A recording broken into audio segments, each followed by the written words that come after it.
let's Yeah. let's let's dive into you for a little bit and Yeah. your background. So tell us about like your family life and what it was like growing up. Oh man. um, well, that's a really tough, not a tough question, but that's a really deep question. So, I grew up in a in a family where it's a really funny thing. I like to call it the Asian stereotypical, where my family had expectations, especially it was from me and then my cousins, how they all be like, "Hey, what do you want to be when you grow up? What do you want to be when you grow up?" It's always that question, when we always had family reunions and all. And when I was young, I remember I've always had the mindset of just being different, you know?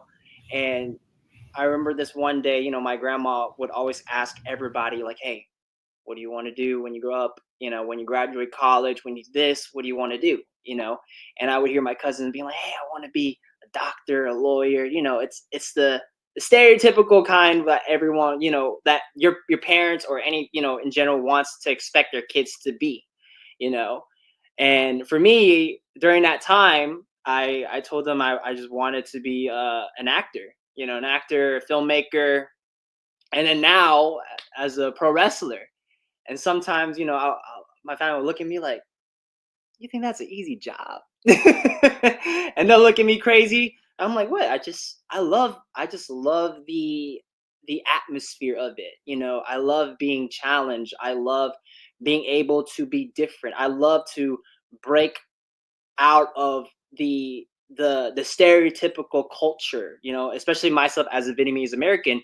You don't see a lot of that, you know and especially myself as a pro wrestler now, you really don't see a lot of Asian Americans here in North Carolina, stepping into the ring.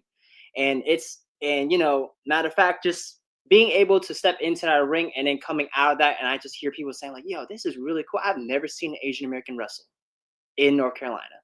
I was like, "Really?" I know we got a lot of people on TV. You see New Japan, you see a lot of uh, Japanese, Korean, Chinese, but you never see a lot of Vietnamese wrestler. Not even one, not a lot. So, with that being said about my background, I've gone through a family where it's here and there with more support but less support majority of the times, just because when you grew up in that kind of lifestyle, a lot of people have expectations